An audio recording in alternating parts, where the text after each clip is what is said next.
Segundo bloque de este programa especial de la televisión pública, de Visión 7, con el profesor Tomás Piketty, autor del Capital en el siglo XXI, un libro que produjo una enorme conmoción y sobre el cual estamos conversando, ¿no? Y también vamos a conversar sobre la aplicación de estas políticas de ajuste, políticas de austeridad en Europa, que tanto conocemos en América Latina, pero también vemos con preocupación cómo los resultados de estas políticas, inclusive en países centrales como Francia, no están dando los resultados prometidos. ¿Cuál es la opinión que tiene el profesor sobre estas políticas y estas decisiones políticas de los gobiernos europeos? Creo que tuvimos demasiada austeridad en Europa. Hemos tomado decisiones equivocadas.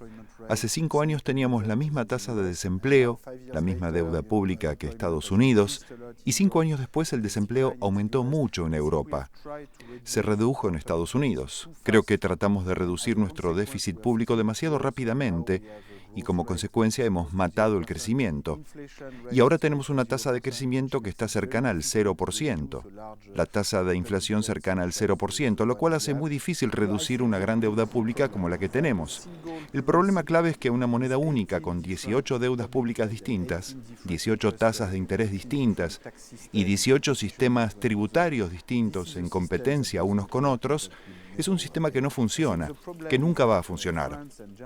Creo que el problema es que Francia y Alemania han sido demasiado egoístas respecto de Europa del Sur. En el 2011, 2012, básicamente no quisieron compartir sus bajas tasas de interés. Ellos decían que tenemos un 0,1% de interés sobre nuestra deuda pública. El sur de Europa va a tener que pagar 6-7%. Este va a ser un acto de justicia divina. Van a tener que pagar. Pero ahora están todos en una mala situación. Incluso en Alemania, la tasa de crecimiento es la mitad de la de Gran Bretaña y hay falta de confianza también en la eurozona. Es como si en Estados Unidos la Reserva Federal tuviera que elegir cada mañana entre la deuda de California o la deuda de Nueva York o la deuda de Texas. Sería un descalabro. Y eso es lo que hemos creado en Europa. Lo que realmente necesitaríamos es tener partidos políticos, quizás en el sur de Europa, con Francia e Italia, proponiendo a Alemania que se tomen decisiones de manera más democrática en la eurozona. Por ejemplo, el nivel de déficit de la inversión pública deba ser decidido en el Parlamento de la eurozona, donde cada país se vea representado en proporción con su población. Y creo que tendríamos así menos austeridad, más crecimiento, menos desempleo. Tenemos que cambiar la organización de la eurozona, hacer que sea más democrática si queremos eludir esta pésima recesión en la que estamos. En unos días hay elecciones en Grecia, ¿no? Hablando de ese tema, es posible que la izquierda llegue al poder, todavía no es seguro, pero es posible. Hay un ascenso también de la izquierda en España. ¿Usted cómo ve estas propuestas de estos partidos que vienen a discutir algunas de estas cuestiones, ¿no? Creo que los líderes políticos en París, Berlín, Bruselas deberían tratar de hablar con Syriza y Podemos en España y tratar con ellos de lograr alcanzar las mejores soluciones para Europa. Creo que sería un error simplemente temerles, porque en definitiva la extrema izquierda por lo menos es internacionalista, europeísta, y los líderes políticos no deberían tenerle miedo. Tendrían que tenerle más miedo a la extrema derecha. En Francia a la extrema derecha le está yendo muy bien y son mucho más peligrosos que Syriza y Podemos. Vamos a tener elecciones regionales en Francia a fin de año y es probable que la extrema derecha gane en algunas regiones y esto va a crear mucha tensión en el país. Y será mucho más peligroso para Hollande, Merkel o para los dirigentes en Bruselas, por lo que no deberían temer a Syriza y Podemos. Debemos reconocer que Francia y Alemania tienen una responsabilidad en la situación actual de Europa. Hemos transformado una crisis financiera que provino inicialmente del sector financiero privado de Estados Unidos en un problema de la deuda pública solo por nuestra mala organización, porque inicialmente el nivel de deuda pública de Europa no era más elevado que en Estados Unidos, en Gran Bretaña o en Japón. Simplemente que nos organizamos mal. No podemos tener una moneda única con 18 deudas públicas distintas. Eso tiene que cambiar.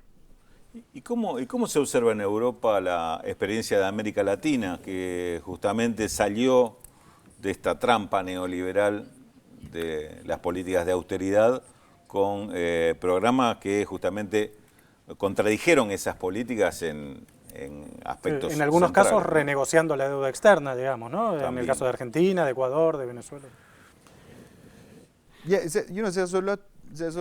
Sí, hay mucho en común, en cierta forma, entre la experiencia de Argentina y la situación en la que se encuentran varios países del sur de Europa y toda la eurozona en realidad en este momento. Una lección importante de la historia es que con este nivel de deuda pública uno necesita alguna forma de reestructuración de deuda o alguna forma de solución excepcional. Incluso Alemania o Francia, después de la Segunda Guerra Mundial, nunca pagaron su deuda pública. Tenían un 200% del PBI en deuda pública y después, en 1950, ya no tenían deuda pública. ¿La pagaron?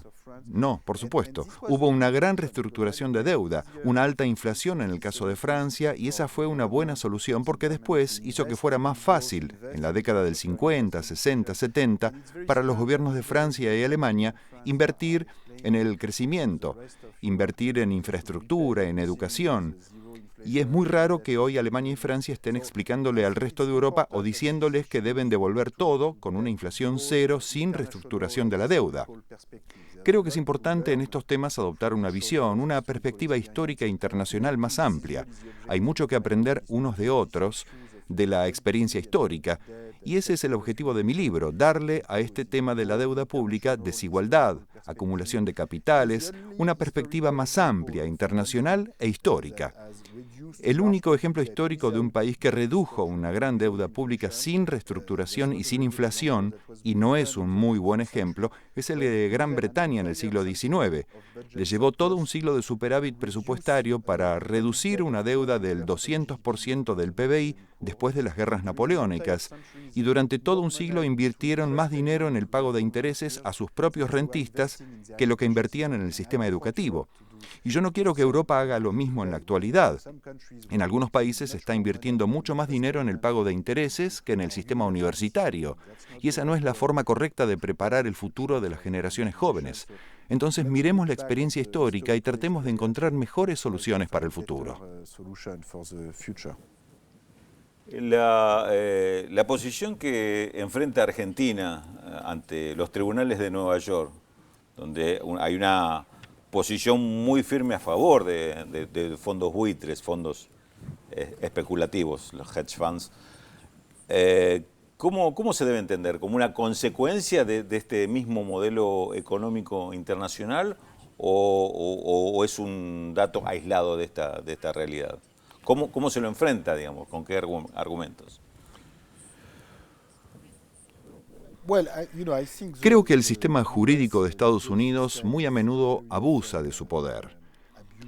En este caso, esto fue claramente un fallo muy arbitrario y no fue de ayuda para la Argentina. Argentina estaba pagando el 95% de su deuda pública que había sido renegociada.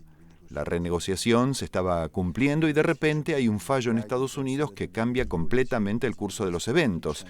Esto es completamente arbitrario. Y esto es lo que tenemos cuando hay demasiada concentración de poder en manos de un país en el mundo. Creo que es importante tener un sistema más multipolar. El problema es que la eurozona no está funcionando bien.